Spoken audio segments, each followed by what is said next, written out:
السلام عليكم يا شباب، كيفكم؟ شو اخباركم؟ ان شاء الله الكل بخير. هذا الطير كان مرض كمان نفس المرض الثاني، كمان صار عندي اثنين. هذا قلت لكم عليه موجود هو تعبان. راح انزل لكم صورته باخر الفيديو شلون كان، وهو الحمد لله مشي حاله. طبعا بلش يغرد الحمد لله على السيروم. هذا هو مشي حاله الحمد لله، وصار يغرد وعم يتحرك، حركته كثير حلوه الطير. هلا بنزل لكم صورته شلون كان، شلون وضعه كان صاير. على كل حال الطير اللي كان مرضان الثاني اللي كنا نحكي عليه بالفيديو السابق، الطير كان مرضان بالفيديو الثاني. هذا هو ما شاء الله صار يتحرك واموره بخير وبلش يغرد، وهذاك كمان بلش يغرد. وضع الطير كويس الحمد لله، بس انا مغطيه مشان لا يضربوا هواء، لانه نسمة هواء او اي شيء ثاني. الحمد لله بلش يغرد ما طول الطير يا شباب، بلش يغرد الطير بحالة كويسة. هاي اول شيء. ثاني شيء على السيروم، بدأنا على السيروم، بدأنا تغيير الأكل، نوع الأكل. تمام شباب، ومكان دافي شوي ما أعطيناه برودة، والحمد لله مشي حاله. هذاك الأول مرة فرجيتكم إياه اللي بنزل صورته آخر الفيديو، وأموره بخير صارت. هلا طلعت التشميس مدة ربع ساعة مو أكتر، 10 دقائق ربع ساعة وفوته. تابعوني خلينا نطلع لفوق ونشوف اللي بالسلاكة. تابعونا نهاية الفيديو. طلعنا لفوق لنشوف الطيور فوق اليوم شو وضعها. الحمد لله الطيور كلها بخير. بس من كم يوم حبيت فرجيكم شغلة، اكتشفت شغلة هون. كان في بيت لطيور الجنة هون مخربينه عش، شفت عش تاني هون من كم يوم، وطلع عليه لكان في فراخ ماني منتبه عليهم، طالع فراخ بيضاء حاطين بين الشجر، ما اعرف اذا يبينوا عليكم الفراخ او لا. هذا فرخ بين كأنه.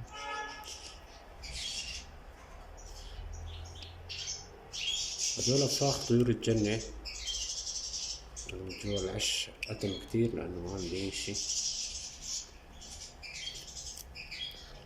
أنا ما بعرف سبحان الله شلون عم يعملوا العش. هذا فرخ،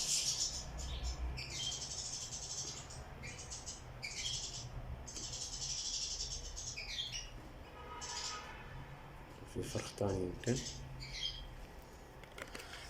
سبحان الله شلون عم يعملوا عشاش. الحمد لله الطيور اللي فوق الحساسين كلها بوضع كويس. طيور الجنة بايع الفراخ بلشت تحط فراخها وتبيض، مع انه الجو بارد عنا، يعني برودة، درجة الحرارة كتير باردة. طيور الجنة هنا نعم، ما اعرف كل منطقة ايش اسم الطير هذا بسموه، انا ما بعرف، حسب المناطق. يا ريت تكتبوا لي طيور الجنة في يعني كل منطقة بكل دولة شو اسمه. يعني مثل حسون له اسمين، حسون مقنين، يعني له كذا اسم. هلا الطيور الحمد لله وضعها بخير، عم يزقوا بعضهم هذول. انا حاسس انه كانه مرحله بلشوا جهوزيه، يعني سبقوا العالم، يعني بلشوا بهيجان الذكور بلشت يجوا. هلا هاي طيور الجنة هذول.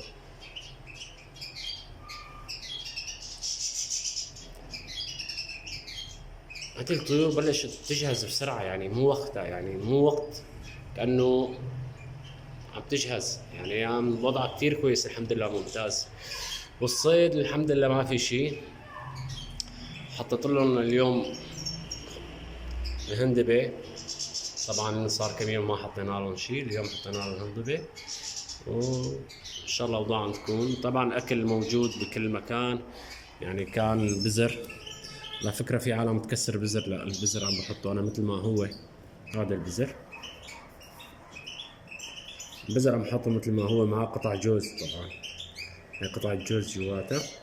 هذا البزر بحب هو عم بيقشر، الحسون عم بيقشر لحاله. طبعا عندي خلطة كاملة هون إذا عم بتشوف المعلف.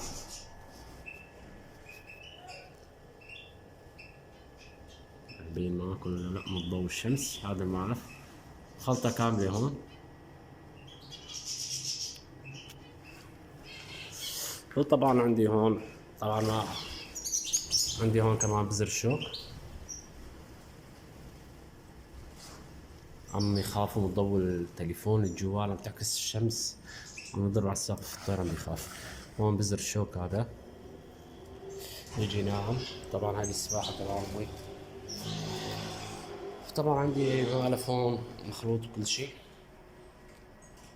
جوز كان لوز كان بزر، اي شغلة يعني فيها كل شي يعني، فيها اي شي، اي شي يطلبه تحسه موجود هون. طبعا مع اكل الطيور الجنة الدخن، الدخن كمان بعطيهم حتى الحساسين بلشت تاكل منه الدخن. هذا الدخن منزرع اكثر، بخافوا من ضوء التليفون. هاي الطيرة عندي صديقتي جبتها معي طيرة فوق اليوم طالعة. تعالي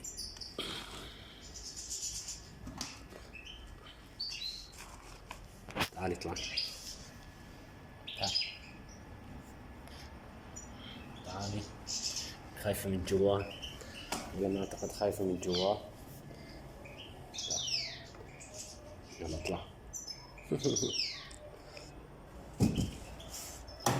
انا بخاف من جوا.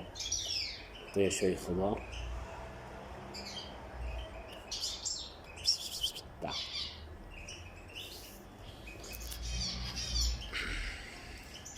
طبعا انا طلعت الطيرة هاي لانه الطيور اذا تخاف شوي عندك طير على ايدك بتهدى،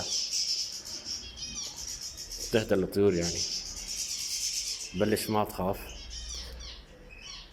يعني بتشوف حسون قريب عليك، حسون بيجي على ايدك على اجرك على راسك، بيوقف كل مكان بيلعب معك، فالطيور هون تهدى شوي.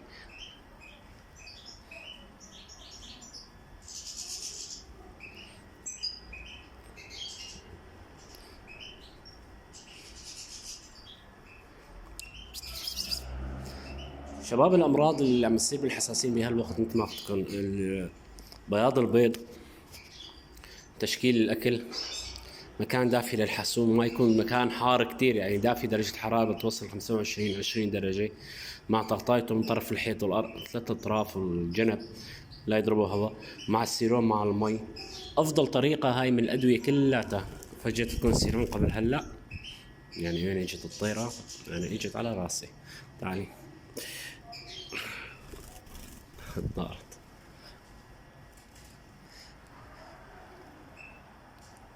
افضل شيء هو لا هذا بسبوس لحق الطيرة اللي نزلت هلا. هذا البسبوس ما اعرف ايش اسمه بمنطقتكم، لما دوروا على الطيرة ما في، بس شاف الحسون الفرخ الطيرة لحقها.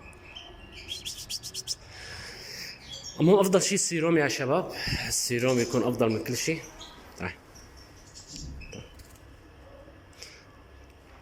السيروم بيكون افضل شيء. ما راح تروح. السيروم بيكون افضل شيء يا شباب. السيروم هو اكثر معادن للطير يعني. وطلعنا على الصيد مرتين ما في شيء بالصيد يعني، ما كان شيء جو ضباب كتير. واول مرة كمشت طيرتين اعطيتها لاصدقائي ما كان عندهم طواير. وافضل شيء هو دائما يا شباب بالصيد انه تكون معك طيرة. فالشباب ما كان معهم طيرة للشبك فهم جبرت اعطيهم اياها. ولهلا ما في صيد. قصة تأخر الصيد كتير، ما بعرف ايش القصة. هي القصة يمكن الطقس او صيد يعني كثرة الصيد. كل سنة عم ببلش العالم الصيد كتير.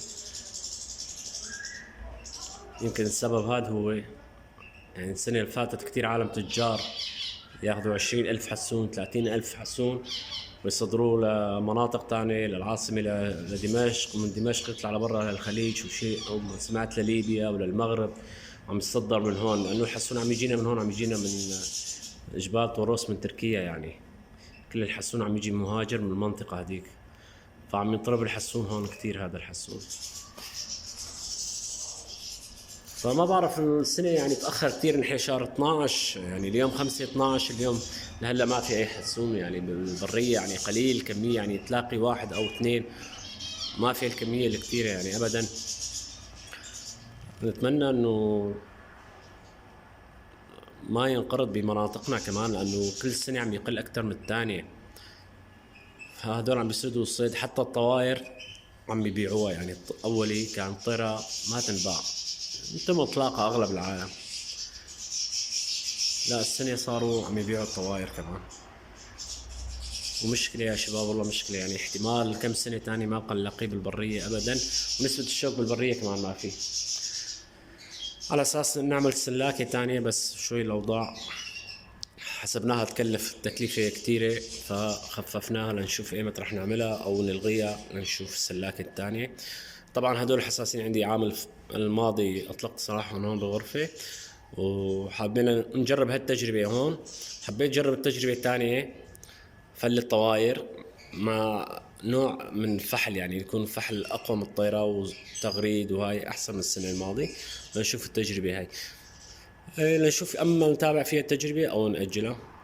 وإذا في شيء أي معلومة أي كلمة أي استفسار يا شباب فيكم تكتبوا لي على التعليقات، وأتمنى للجميع كل خير. ورح ننزل لكم الفيديو اللي كنا فيه بالصيد والدنيا ضباب هلا آخر الفيديو ما صدنا شيء الحمد لله، كان ضباب كتير قوي. أتمنى التوفيق للجميع وربي يوفق الجميع.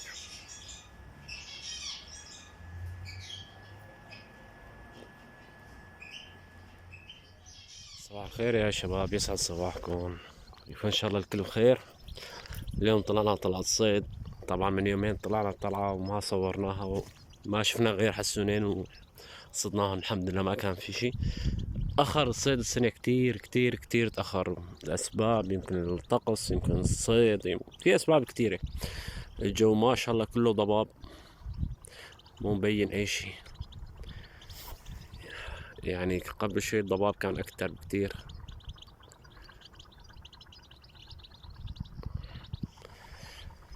الحمد لله على كل حال، من الضباب الشمس ما عم تبين،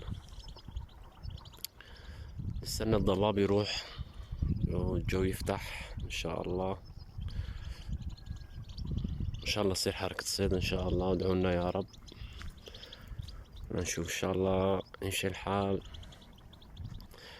نصيد شي. يلا نرجع لكم فيديو تاني نوثق صيد اذا صدنا، واذا ما صدنا الحمد لله على كل حال. السلام.